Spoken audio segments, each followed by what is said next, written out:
ನಮಸ್ಕಾರ ಬಂಧುಗಳೇ. ಶ್ರೀ ವರಮಹಾಲಕ್ಷ್ಮಿ ದೇವಿಯ ಕಲಶ ವಿಸರ್ಜನೆ ಮತ್ತು ಕೈಯಲ್ಲಿ ಕಟ್ಟಿರುವ ಕಂಕಣದ ವಿಸರ್ಜನೆಯನ್ನ ಹೇಗೆ ಮಾಡಬೇಕು ಅನ್ನೋದನ್ನ ಇವತ್ತಿನ ವಿಡಿಯೋದಲ್ಲಿ ತಿಳ್ಕೊಳ್ಳೋಣ. ಇದೇ ಮೊದಲ ಬಾರಿಗೆ ಜ್ಞಾನದಾಯಿನಿ ಯೂಟ್ಯೂಬ್ ಚಾನಲ್ ನೋಡ್ತಾ ಇದ್ದೇನೆ, ದಯವಿಟ್ಟು ಸಬ್ಸ್ಕ್ರೈಬ್ ಆಗಿ ಆದಷ್ಟು ಈ ವಿಡಿಯೋನ ಎಲ್ಲರಿಗೂ ಶೇರ್ ಮಾಡಿ, ಬೆಲ್ ಐಕಾನ್ ಅನ್ನು ಕ್ಲಿಕ್ ಮಾಡಿದ್ರಿಂದ ನಾನು ಹಾಕುವ ಎಲ್ಲಾ ವಿಡಿಯೋ ನೋಟಿಫಿಕೇಶನ್ಗಳು ಕೂಡ ನಿಮಗೆ ಬರುತ್ತೆ. ಲೈಕ್ ಮಾಡಿ, ಕಮೆಂಟ್ ಮಾಡಿ, ಶೇರ್ ಮಾಡೋದನ್ನ ಮರಿಬೇಡಿ. ಎಲ್ಲರಿಗೂ ಸ್ವಾಗತ. ಬಂಧುಗಳೇ, ಶ್ರೀ ವರಮಹಾಲಕ್ಷ್ಮಿ ಕಲಶ ವಿಸರ್ಜನೆಯನ್ನ ಶನಿವಾರದ ದಿನ ಮಾಡಬೇಕು. ಶುಕ್ರವಾರದ ದಿನ ಕಲಶ ವಿಸರ್ಜನೆಯನ್ನು ಮಾಡಬಾರದು. ಮೊದಲು ಜೀರ್ಣೋದ್ಧಾರ ವಿಸರ್ಜನೆ ಅಂದ್ರೆ ಕೈಯಲ್ಲಿ ಕಟ್ಟಿರುವ ಕಂಕಣದ ವಿಸರ್ಜನೆಯನ್ನ ಮಾಡಬೇಕಾದ್ರೆ ಒಂದು ಹೂವು ಅಕ್ಷತೆಯನ್ನು ಕೈಯಲ್ಲಿ ಹಿಡಿದು ದೇವಿಯನ್ನು ಪ್ರಾರ್ಥಿಸಿಕೊಂಡು ಈ ಮಂತ್ರವನ್ನ ಹೇಳಿ ದೇವಿಯ ಬಲಗಡೆ ಹೂವು ಅಕ್ಷತೆಯನ್ನು ಹಾಕಿ ಈ ಕಂಕಣವನ್ನು ಬಿಚ್ಚಿ ದೇವಿಯ ಬಲಗಡೆ ಇಡಬೇಕು. ಹೂವು ಅಕ್ಷತೆಯನ್ನ ಕೈಯಲ್ಲಿ ಹಿಡಿದು ದೇವಿ ಸರ್ವ ಜಗದ್ರಕ್ಷೆ ದೇವತಾಮಭೀಷ್ಟದೆ ಪುಷ್ಪಾಂಜಲಿಂ ಪ್ರದಸ್ಯಾಮಿ ಸರ್ವ ಸಿದ್ಧಿಪ್ರದಾಯಿನಿ. ಇನ್ನೊಂದ್ಸರಿ ಹೇಳ್ತೀನಿ. ದೇವಿ ಸರ್ವ ಜಗದ್ರಕ್ಷೆ ದೇವತಾಮಭೀಷ್ಟದೆ ಪುಷ್ಪಾಂಜಲಿಂ ಪ್ರದಸ್ಯಾಮಿ ಸರ್ವ ಸಿದ್ಧಿಪ್ರದಾಯಿನಿ. ಹೀಗೆ ಹೇಳಿ ಹೂವು ಮಂತ್ರಾಕ್ಷತೆಯನ್ನ ಕೈಯಲ್ಲಿ ಹಿಡಿದುಕೊಂಡು ಮತ್ತೆ ಕೈಯಲ್ಲಿರುವ ಕಂಕಣವನ್ನು ತೆಗೆದು ಕಂಕಣದ ದಾರವನ್ನು ಬಿಚ್ಚಿ ಅಕ್ಷತೆ ಹೂವಿನ ಸಮೇತ ದೇವಿಯ ಬಲಭಾಗದಲ್ಲಿ ಬಿಡಬೇಕು.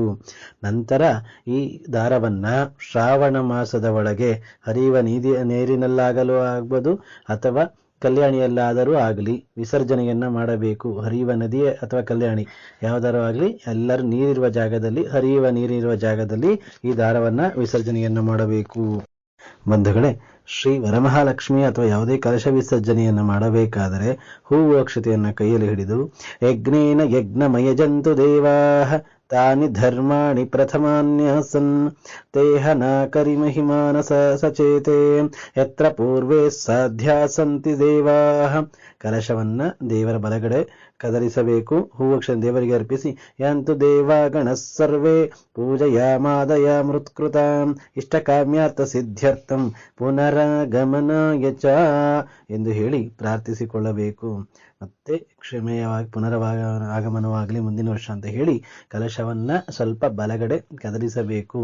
ನಂತರ ದೇವರಿಗೆ ನಮ್ಮ ಏನೇ ಪೂಜೆಯಲ್ಲಿ ಏನೇ ತಪ್ಪಾಗಿದ್ರೆಗಳು ಕ್ಷಮಿಸುವಂತ ದೇವರನ್ನ ಪ್ರಾರ್ಥನೆ ಮಾಡಿಕೊಂಡು ಕೈ ಮುಕ್ಕೊಂಡು ದೇವರಿಗೆ ಈ ಮಂತ್ರವನ್ನ ಹೇಳಿ ನಮಸ್ಕಾರವನ್ನ ಮಾಡಬೇಕು. ಹೂವು ಅಕ್ಷತೆಯನ್ನು ಹಿಡಿದು ದೇವಿಯನ್ನು ಕ್ಷಮಾಪಣೆ ಕೇಳುತ್ತಾ ಅಪರಾಧ ಸಹಸ್ರಾಣಿ ಕ್ಷೀಯಂತೆ ಪಾಪರಾಶಿಯ ವಂದನಾನ್ ಮಂಗಳಾನ್ ವ್ಯಾಪ್ತಿ ಅರ್ಚನಾದಚ್ಯುತಂ ಪದಂ ನಮೋ ಬ್ರಹ್ಮಣ್ಯ ದೇವಾಯ ಗೋಬ್ರಾಹ್ಮಣ ಹಿತಾಯ ಚ ಜಗದ್ವಿತಾಯ ಕೃಷ್ಣಾಯ ಗೋವಿಂದಾಯ ನಮೋ ನಮಃ. ಹೀಗೆ ಹೇಳಿ ಏನೇ ಪೂಜೆಯಲ್ಲಿ ಏನೇ ಲೋಪದೋಷಗಳು ತಪ್ಪುಗಳಾಗಿದ್ರು ಕ್ಷಮೆಯನ್ನ ಕೇಳಿ ದೇವಿಗೆ ಹೂವಕ್ಷತೆಯನ್ನು ಅರ್ಪಿಸಿ ದೀರ್ಘದಂಡ ನಮಸ್ಕಾರ ಗಂಡಸರು ಮತ್ತೆ ಹೆಣ್ಣು ಮಕ್ಕಳು ಮಂಡಿ ಊರಿ ನಮಸ್ಕಾರವನ್ನ ಮಾಡಬೇಕು.